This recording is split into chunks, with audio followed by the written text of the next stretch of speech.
Bangladesh's interim government, led by the interim leader Muhammad Yunus, has dropped its plans to hire music and physical education teachers in primary schools. A move that is believed to be taken after some strong protests from the Islamist groups who have called it un-Islamic. A women's rights commission in Bangladesh has proposed reforms to Bangladesh's interim government, calling for the criminalisation of marital rape and equal rights for women, regardless of religion and ethnicity. These plans have met resistance from Islamic organisation who's taken to the streets of the capital Dhaka.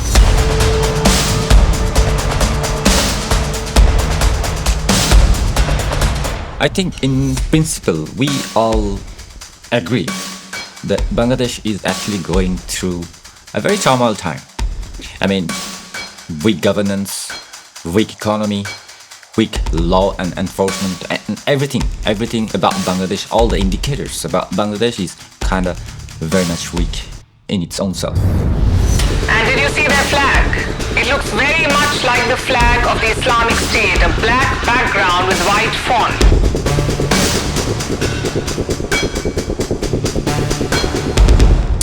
Professor Yunus basically made the country upside down. A very stable country in the region became one of the most unstable places on earth in that region as well, and it is going towards countries like Syria or Afghanistan or Haiti, countries like that. It's amazing, meticulously designed thing. It's not just suddenly came, it's not like that. Very well designed. Even the leadership, people don't know who the leader is.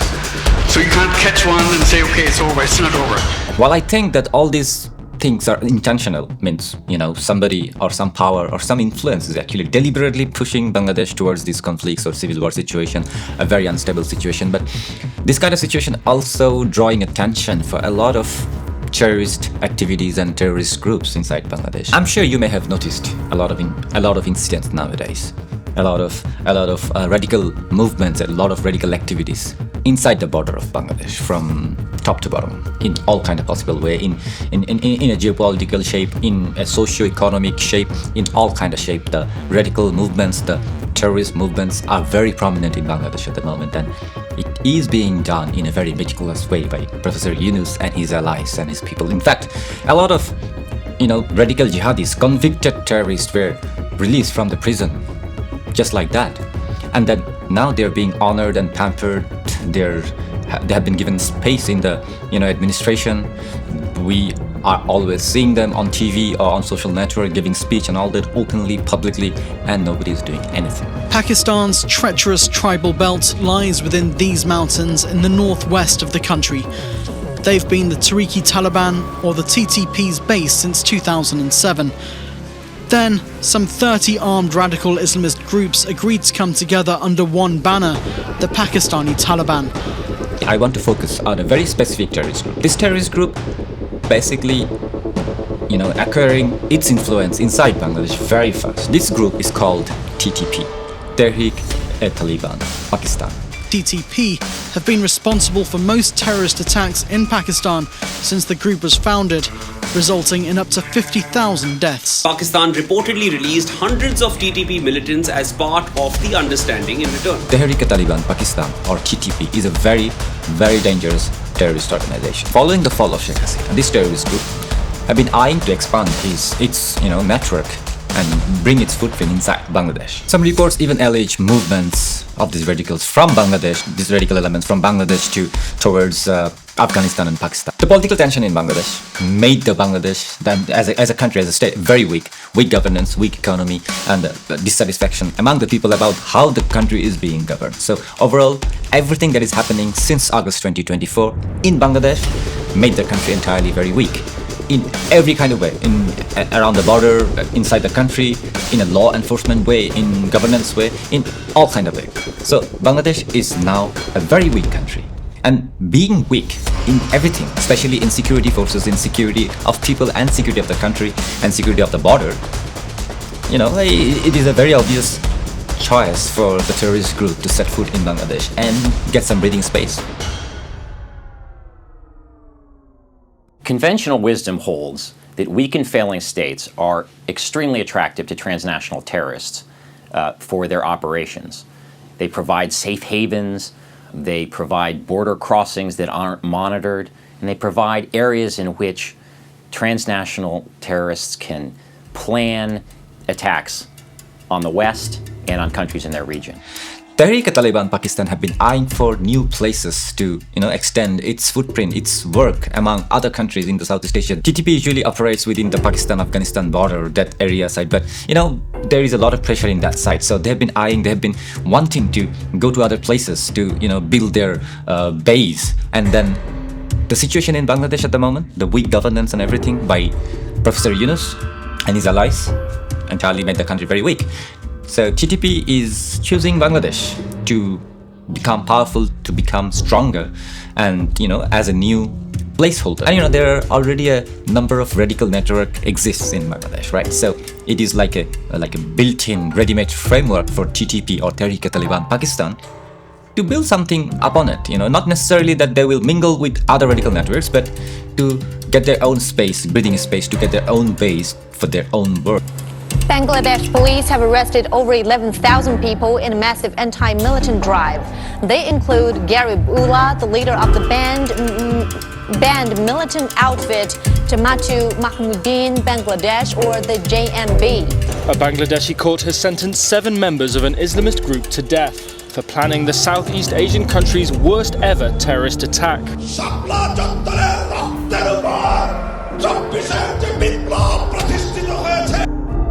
প্রশাসনের যারা আছে তাদের সবাইকে আমাদের আন্ডারে নিয়ে আসতে হবে, আমাদের কথাই উঠবে, আমাদের কথাই বসবে, আমাদের কথাই গ্রেফতার করবে, আমাদের কথাই মামলা হারাবে। Strategically, Bangladesh is very important for any kind of radical networks, especially TTP. The low security and then not highly secured border with India and Bangladesh. It's a massive border, and also the problem with Rohingyas and Arakan army and in the Myanmar border is also weak. So there is like two sides of Bangladesh right now is in a vulnerable position, including the situation inside the country, the law enforcement, the law and order situation inside the country is very weak. Historically there have been a lot of militant groups inside Bangladesh that opposes India's development or India's movement, that opposes what India thinks, and a lot of radical networks also have been openly threatening India as well. States of India, eastern part of India, called Seven Sisters, they are landlocked country, landlocked region of India. They have no way to reach out to the ocean. We are the only guardian of the ocean. For TTP, Bangladesh is an obvious choice right now because it's very weak. And then, India-Bangladesh border is kind of weak, and Bangladesh is having trouble from the Myanmar side as well. And then, there have been a lot of other networks like HUGB or ARSA. There are a lot of penetration from these radical groups inside Bangladesh. And given the fact that and some of them are being sponsored or being, very much supported by the current administration or interim government in Bangladesh, as well as being given incentives by the government to these terrorists or radical jihadis from, for example, letting them go from the jail, making them some kind of advisor in the government, giving them power, making them some kind of political, ideological god or something like that. These things are happening in Bangladesh. So TTP thinks, or Tehrik E Taliban Pakistan thinks, this is a very nice breeding ground for their terrorist group to become bigger. And then since there are a lot of vulnerable people, especially inside the Rohingya camps and inside the country as well, because of a lot of dissatisfaction, and then very vulnerable people, also a demography that is very easy to brainwash. So it will be very easier for them to recruit people for their terrorist group. TTP's strategy is very well known. It's actually open out in there, that they recruit people, vulnerable people, they recruit like-minded people, conflicted people for their terrorist group. And at the moment, as I said just now, that this is happening in Bangladesh. Right now, the situation in Bangladesh is just like that. This approach worked for them in the Pakistani border. Obviously, they believe it could work elsewhere. It could work in Bangladesh. This is a geopolitical matter because they want to, penetrate the entire region, not only on Bangladesh, but Bangladesh could be a safe haven for them to build up on that and control their various terrorist operations by sitting inside Bangladesh, by being pampered by the government, and by getting all the advantages they could have by being inside in Bangladesh, by having their foothold in Bangladesh. And we already know that authorities in Bangladesh, the interim government, they are not really that much alert, about all these things, all these radical movements. In fact, they're actually helping the radicals to grow bigger and bigger all the time. Yunus government is heavily focused on, selling out Bangladeshi ports and Bangladeshi assets to foreign countries, and then always trying to manage the, all the protest and unrest inside the country. And actually they're the one who is, doing this unrest, who is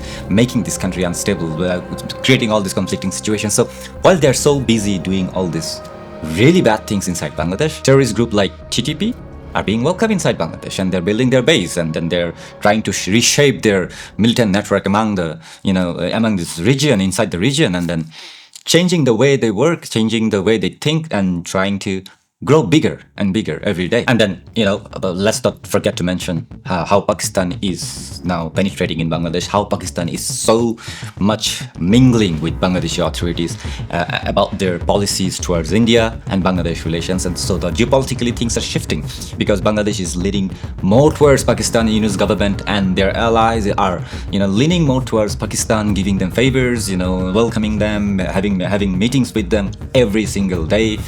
A lot of Pakistani militants always coming inside Bangladesh as well. So there is a tension between India and Bangladesh, and there is a very warm kind of feeling between Bangladesh and Pakistan. So that focus of Bangladeshi security and the relations between India and Bangladesh has been shifted towards Pakistan. And this is a very good opportunity for a terrorist organization, because Pakistan, we all know that is a well-known exporter of terrorists around the world, and now they've been doing it. And there have been a lot of news lately that a few Bangladeshi individuals were killed in fighting some kind of terrorist war for TTP or Tehrik E Taliban Pakistan, though it still remain under investigation. But the fact that we already know it, and then it's already out there. So Pakistan is exporting terrorists and training terrorists in Bangladesh, and then there is an environment of flourishing different terrorist network inside Bangladesh. And then also one thing I must add to this context is, whatever interim government is doing, whatever Yunus is doing, their government, their allies, and the terrorists are doing in Bangladesh, all these things are being pampered by like many Western countries, UN and this sort of human rights organization and all that. They're actually applauding what the current interim government is doing. So all these militant jihadi groups are thinking the international community is actually applauding them, so let's go Bangladesh, and then let's get pampered by all the Western countries. Usually they hate terrorists, but this time they're just loving the radical jihadists. They're just loving the radicalism and terrorism as a whole. So the interim government is blindly supported by all these Western countries. Obviously the terrorists will come. Bangladesh is now actually controlled by the anti-liberation forces. So whenever there are anti-liberation forces at work inside any country, you will see terrorism, the problem terrorism is growing up and up and up.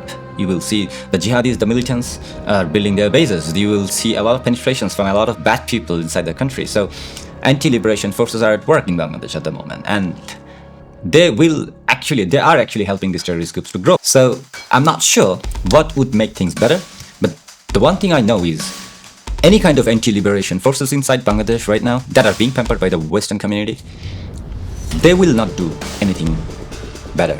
They will eventually make the country worse and bring this terrorist organization inside Bangladesh to grow bigger.